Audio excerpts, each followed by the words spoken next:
Bismillahirrahmanirrahim. Assalamualaikum warahmatullahi wabarakatuh. Selamat siang, Ibu Susan, selaku pengampu, dosen pengampu mata kuliah Kualitas Air Laut tahun ajaran 2022-2023. Eh, di sini saya Muhammad Rizky Ramadan, NIM 1291984, bersama dengan Ahmad Ilham Robani Arawan, 1291900.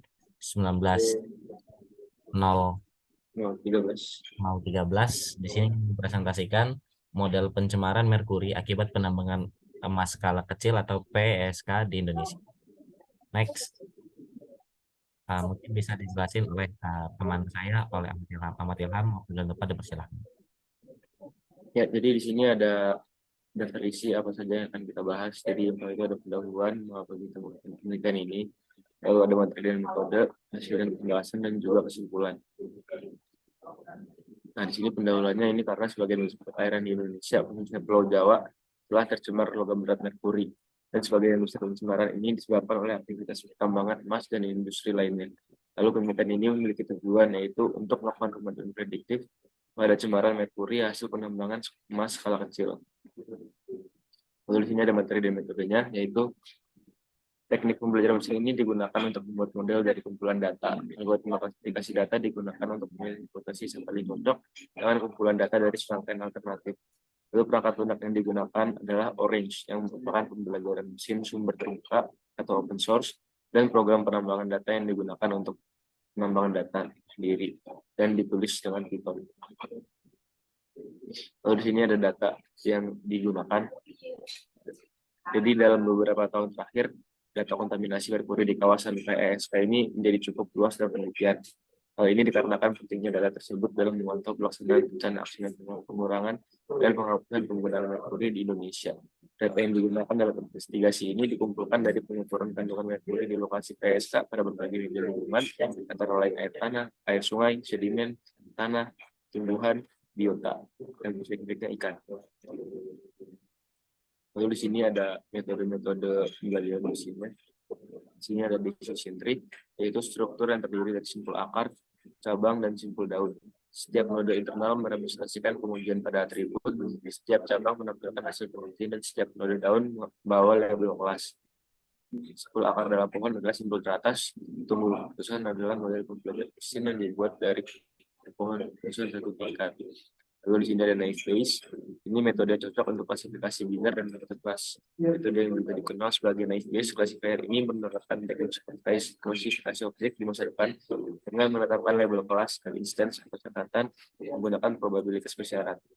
Probabilitas bersyarat adalah ukuran peluang suatu peristiwa yang terjadi berdasarkan peristiwa lain yang telah dengan asumsi praduga kenyataan atau berhenti yang telah terjadi. Lalu ada random forest.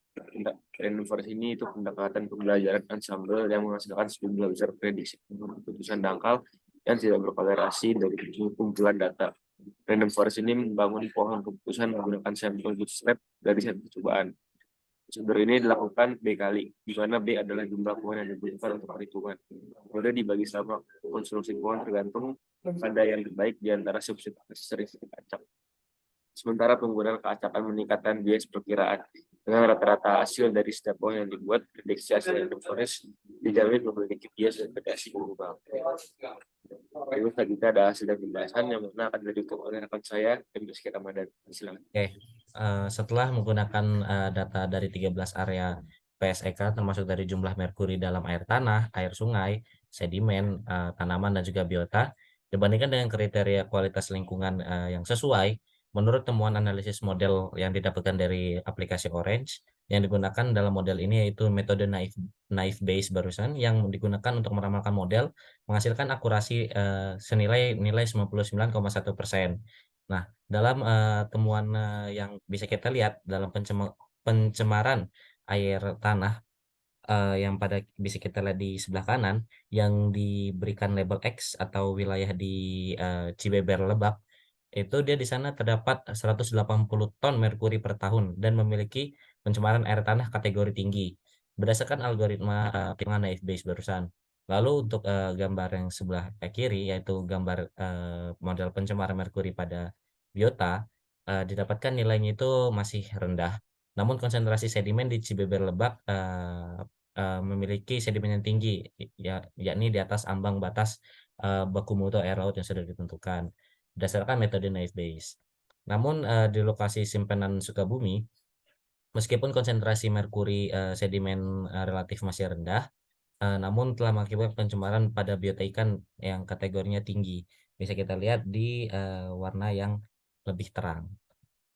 Nah, hal ini menunjukkan adanya karakteristik dari bioakumulasi merkuri atau akumulasi merkuri oleh biota-biota atau biologis yang ada di sana.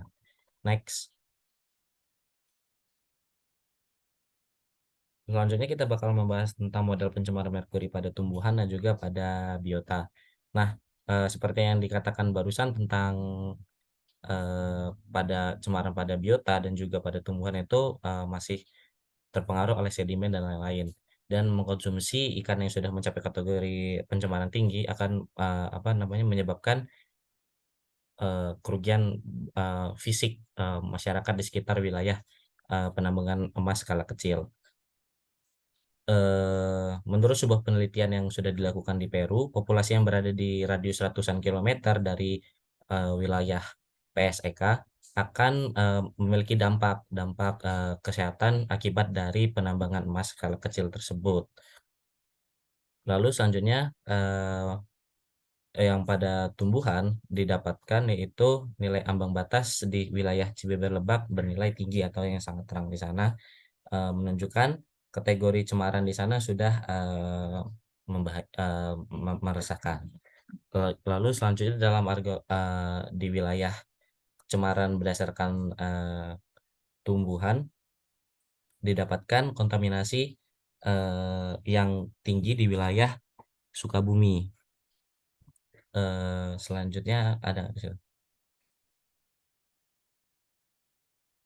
Oke, ini yang pada tanah menunjukkan kategori di wilayah Cibeber Lebak kembali dan simpanan Sukabumi yang disilangi tanda X itu memiliki nilai kontaminasi merkuri pada tanah yang tinggi, menunjukkan bahwa tanaman yang tumbuh pada tanah ini juga berdampak secara berbanding lurus berdasarkan hasil model pada pencemaran merkuri pada tanah dan juga merkuri pada tumbuhan. Nah, eh, verifikasi model verifikasi model menggunakan perhitungan skor kappa dan nilai skor kappa yang didapatkan itu 0,815 atau menunjukkan validasi yang tinggi. Nah, hasil model ini dapat digunakan sebagai penggunaan rencana aksi daerah pengurangan merkuri dan penghapusan penggunaan merkuri agar dapat eh, membuat keputusan yang tepat untuk kedepannya. Antara lain keputusan-keputusan yang dapat dilakukan adalah industri yang menggunakan yang akan menghasilkan limbah merkuri harus diberikan perlakuan khusus seperti melakukan bioremediasi atau penggunaan mikroorganisme untuk mengurangi polutan di lingkungan. Lalu transformasi pemanfaatan lahan di sekitar aliran sungai harus ditinjau ulang untuk mengurangi beban limbah. Pengelolaan secara terpadu antara kawasan hulu dan hilir atau pengelolaan berdasarkan bentang alam daerah aliran sungai sebelum mencapai muara. Lalu juga kita harus melakukan untuk rutin melakukan pemantauan kualitas air dari hulu hingga ke hilir. Next. Simpulannya, sebagian besar penyebab pencemaran logam berat merkuri atau Hg berasal dari aktivitas penambangan, terutama dari tambang logam mulia dan aktivitas industri lainnya. Lalu, penerapan program pelindungan terhadap lingkungan melalui pengembangan metode penambangan dan pengelolaan, sistem penanganan dan daur ulang tiling, rancangan konstruksi penampung tiling dan pengawasan pembuangannya, serta pencegahan dan pencemaran oleh unsur-unsur berpotensi racun yang dimaksud yaitu merkuri.